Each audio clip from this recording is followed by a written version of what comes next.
todas as vítimas do Holocausto, e as vítimas do Holocausto foram aqueles grupos minoritários considerados inferiores do ponto de vista racial, pseudocientífico, pela ideologia nazista. A gente coloca ali judeus, negros, homossexuais, comunistas, ciganos, deficientes,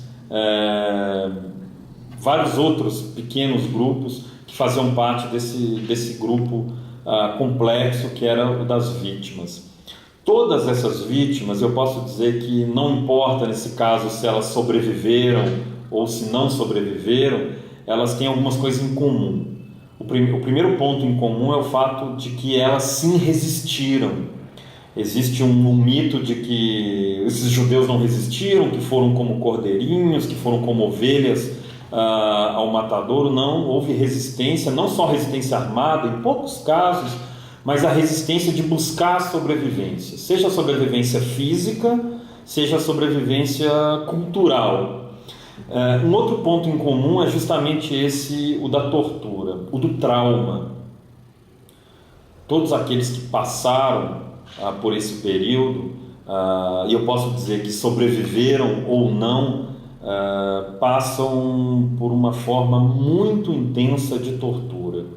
Seja a tortura física em alguns casos, com trabalhos forçados, trabalhos escravos e até experiências médicas que eram realizadas em alguns campos de concentração e extermínio. O caso mais famoso é o do Dr. Joseph Mengele, que acabou se refugiando aqui no Brasil, que fazia experiências e torturava seus pacientes em busca de evoluções médicas para o período. Mas principalmente nós estamos falando aqui da tortura psicológica.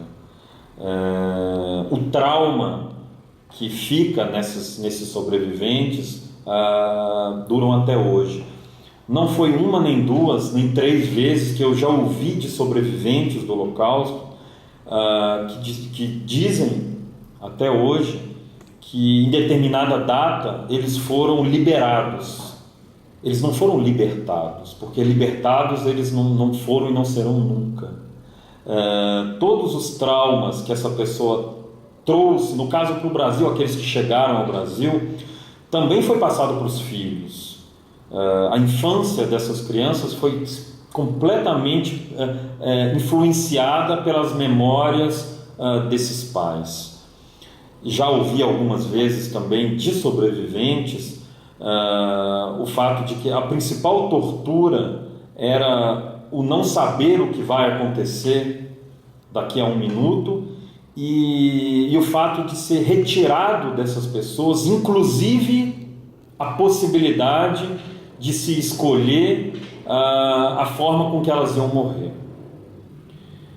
Tirar a liberdade de uma pessoa, seja a liberdade física, seja a liberdade psicológica, é uma forma extremamente violenta de tortura.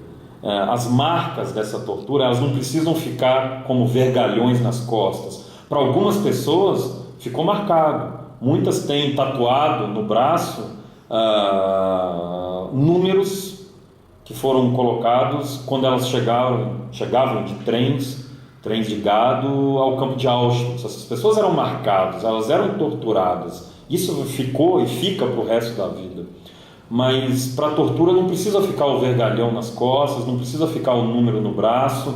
A simples reconstrução da vida fora da Europa por essas pessoas já é marcada por um grande trauma em consequência desses grandes exemplos de tortura.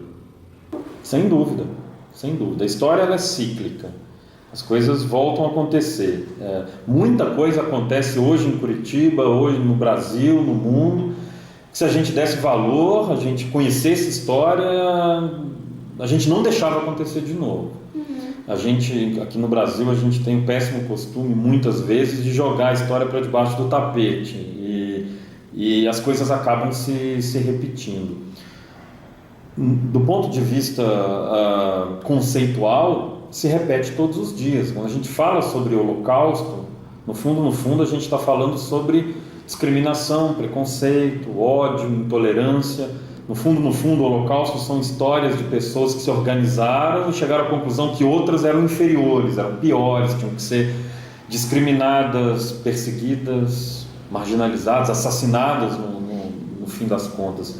E a gente vê isso hoje em dia, as pessoas continuam sendo discriminadas por causa da cor da pele, da cor do cabelo, da orientação sexual, por causa da religião, porque um é rico, outro é pobre, porque um torce para o Atlético, outro para o Curitiba. É como se a gente não tivesse aprendido nada sobre isso. E sim, o famoso bullying dentro da sala de aula, que a gente conhece bem, é um exemplo de intolerância, é um exemplo de preconceito. Claro, o Holocausto é um exemplo em grandes proporções, mas nos mostra o que pode acontecer se a gente continuar achando que isso é bobagem, que não tem problema nenhum. Se isso chega na alta cúpula de um governo, o que pode acontecer? Não só pode acontecer de novo, como tem acontecido. Nós, seres humanos, posso dizer, a gente não tem sabido compreender essas lições, né? Por isso que o museu faz esse trabalho diário com os jovens. Tudo depende muito do contexto, né? Atualmente, eu posso dizer que a Alemanha, hoje em dia, ela é exemplar, ela dá exemplo justamente em não jogar essas histórias para debaixo do tapete. Eu posso dizer para vocês, passou pouco tempo, passou 70 anos do fim da guerra quase, ainda é muito doloroso para a sociedade alemã se lembrar de tudo isso, é muito recente. Machuca, dói, envergonha, mas eles fazem questão de lembrar, eles não esquecem. Por quê? Porque é muito simples. Quando acontece hoje em dia na Alemanha um caso de racismo, de xenofobia, a própria sociedade é como se esfregasse o rosto do sujeito nessa história e falar: olha o que aconteceu aqui há pouco tempo. A gente não pode esquecer isso. Então a Alemanha hoje em dia ela é exemplar nisso, ela dá exemplo. Na época, como eu disse, tudo depende do contexto.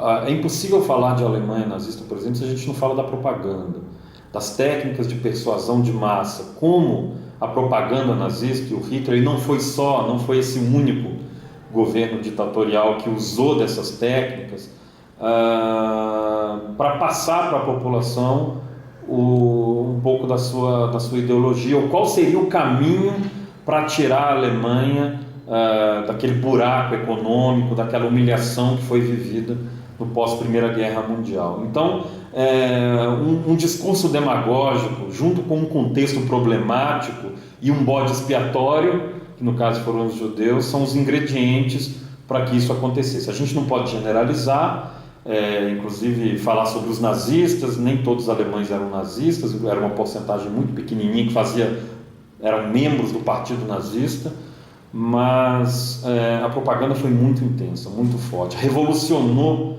parte do que a gente conhece hoje como a propaganda, mas a gente não pode descontextualizar tudo aquilo que estava acontecendo.